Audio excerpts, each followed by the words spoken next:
Sesungguhnya orang-orang mukmin itu bersaudara, karena itu damaikanlah antara kedua saudaramu yang berselisih dan bertakwalah kepada Allah agar kamu mendapat rahmat.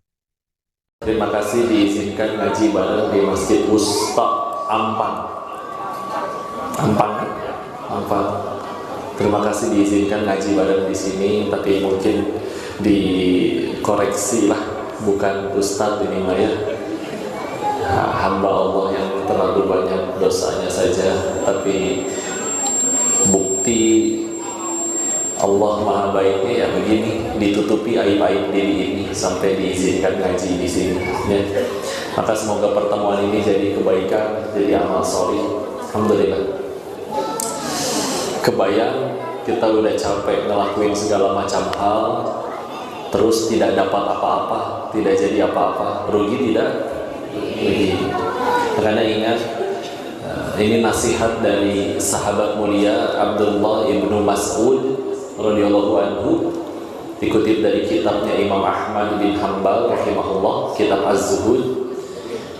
Beliau kasih nasihat kayak begini: semua orang adalah tamu, dan semua yang kita punya adalah titipan. Namanya tamu pasti akan pulang. Ya. Kayak bapak di sini bakal nginep di sini? Enggak, tamu bakal pulang. Dan semua yang kita punya harus dikembalikan. Maka ketika semua orang udah pergi, relasi yang melindungi kita, backingan, orang-orang yang selalu menjaga, mendukung, pergi semuanya. Lalu semua yang kita jadikan pegangan, harta dan lain-lain, semuanya sudah dikembalikan. Terus apa sisanya? Sungguh rugi ya. Makanya mudah-mudahan capek-capeknya datang ke sini, mungkin harusnya sudah jam istirahat tapi masih mau kumpul di sini. Kalau niatnya untuk ngaji, siapapun yang bicara, yang bicaranya datang atau enggak, tetap jadi amal soleh. Tapi kalau niatnya buat foto sama yang bicara,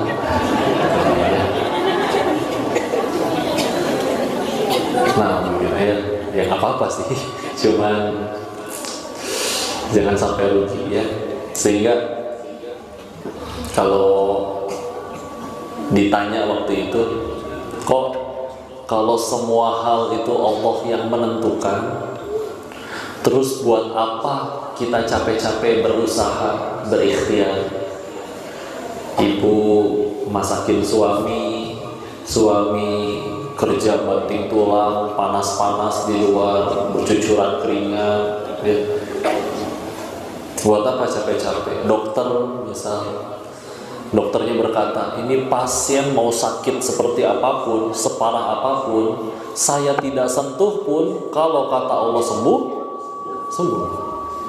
Datang pasien selanjutnya, cuman sakit panu. Uni tahu panu putih-putih ya. Kalau ini saya bukan, mungkin saya panu sekujur tubuh ya.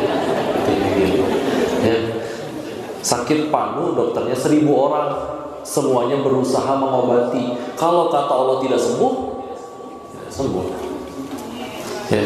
Lalu dokternya ditanya, terus buat apa dokter mau ditelepon ke UGD tengah malam capek-capek datang?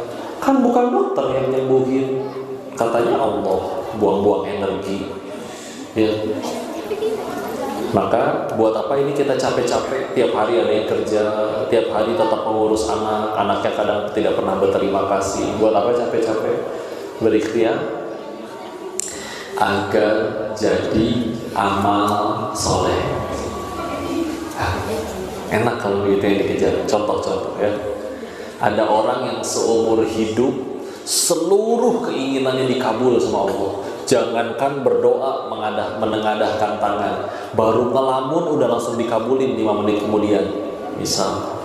Tapi tidak ada satupun ucapan, tindakan, perbuatan yang jadi amal soleh yang diterima Allah. Berarti meninggal dapat apa? pegel, capek doang di dunia, bak-bak sana sini, di hadapan Allah nggak bawa bekal apa-apa. Padahal jadi di dunianya beneran kaya, beneran punya jabatan, beneran viral. Rugi tidak? Rugi. Atau orang yang kedua, dari lahir sampai akhir hidupnya lebih sering tidak dikabul doanya, tapi setiap ucapan, tindakan, perbuatan, bahkan setiap hembusan nafas jadi amal soleh karena selalu ingat Allah. Pulang bisa jadi dia paling banyak bekalnya. Padahal di dunia dia yang difitnah, dia yang dicaci, dia yang disakiti.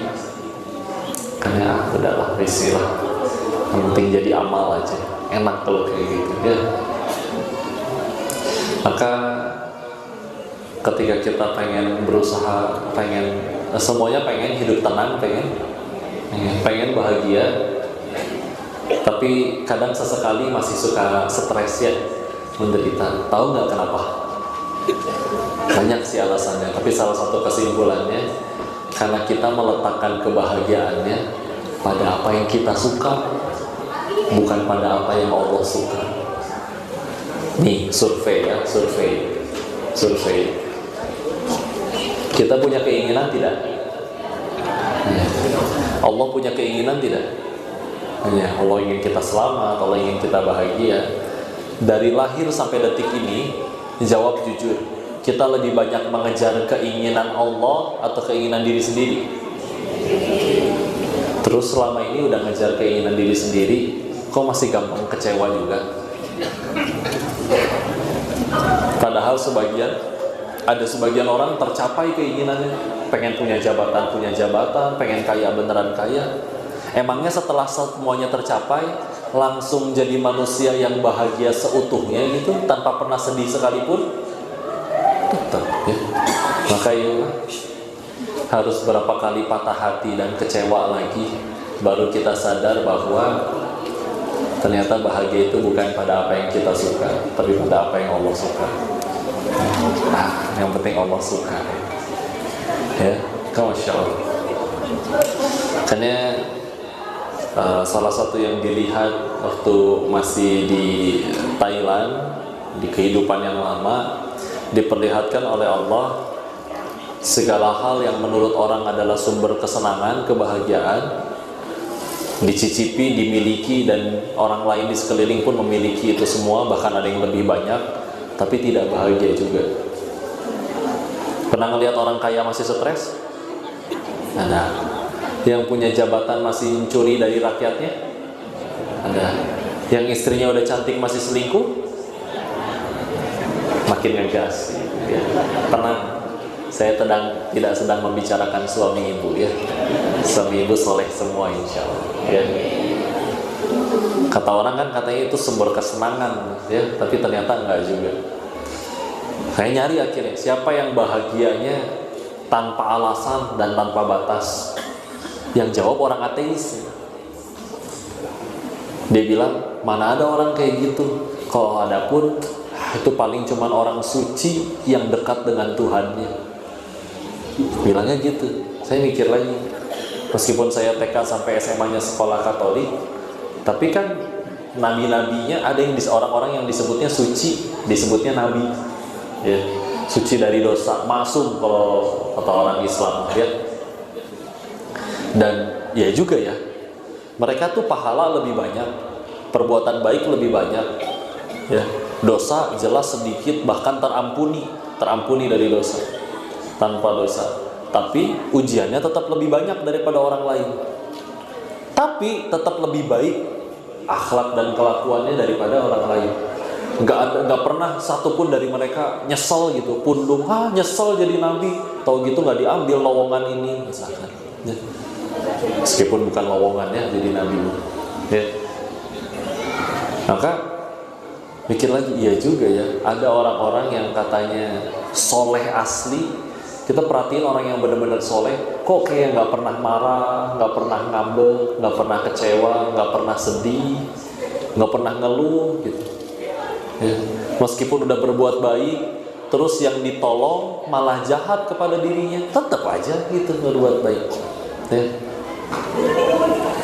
Kalau penasaran pun kita tanya, udah, misalkan orang Sumbar ya, udah, kamu sudah berbuat baik, tapi dia malah jahat, kenapa tidak marah?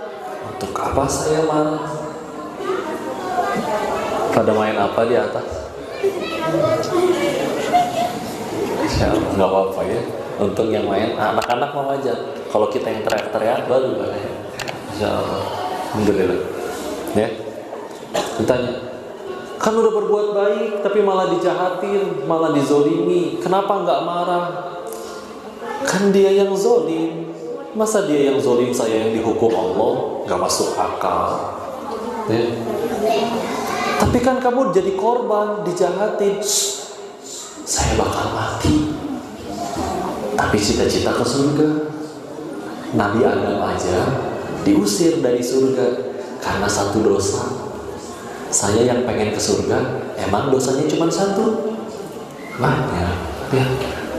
Udah gitu pengen ke surga, ibadah segini-gininya, sholat lupa rakaat terus, istighfar kurang, sedekah apalagi. Terus pakai bekal apa saya ke surga? Kan berarti harus digugurkan ini dosa. Tahu-tahu dia zolim, gugur jadinya dosa. Ya.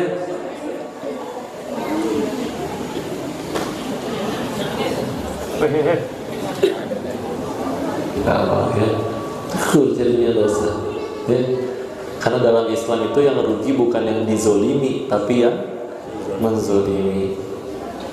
Dia zolim, transfer pahala, berarti pahala dia habis, dosa kita diangkut dia. Ya. Berarti alhamdulillah dia sedang mendekatkan saya ke surganya Allah. Makanya pengen nganterin kue bolu nih, ngasih ke orang itu. Tapi kan aibmu dibongkar oleh dia. Aib yang dia sebutkan lebih sedikit daripada aib saya yang lain. Allah tahu kok saya siapa. Ketika sendirian pernah berbuat apa aja, enggak, tuh gak dibongkar sama Allah. Ya. Kenapa harus marah sambil dibongkar? Saya jadi tahu apa yang harus diperbaiki. Coba lihat ya, dia sampai begadang, tidak makan, hanya untuk mencari aib-aib saya yang lama. Dicari foto-foto yang lama di Facebook, terus ketemu. Begitu ketemu, dibongkar ke orang-orang. Maka saya jadi tahu apa yang harus saya perbaiki. Lihat, orang jadi baik kan karena dikasih tahu kekurangannya. Nyamuk aja mati karena tepuk tangan. Ya. Maka berarti luar biasa dia pengorbanannya. Kok dia cinta banget sih sama aku, bela-belain nyari aibku ya. Coba orang yang aku cinta sama kita, ada nggak yang ngabisin waktu 24 jam mencari keburukan kita? Enggak tuh. Berarti dia kecintaan yang lebih besar itu luar biasa. Tapi kan zolim, orang jadi mencaci maki kamu. Malah dia yang harus majuin bibir. Coba nyebut kata monyong tanpa majuin bibir, bisa nggak? Bisa. Ini nggak bisa ya. Tenang aja. Dipuji sama, dipuji juga. Kadang dipuji juga ada maunya. Alhamdulillah. Tapi kelakuannya nyebelin kok. Alhamdulillah, meninggal gak ditanya kelakuan orang, ditanya kelakuan masing-masing. Punten, jadi saya ruginya belah mana? Enak sekali hidup, Masya Allah.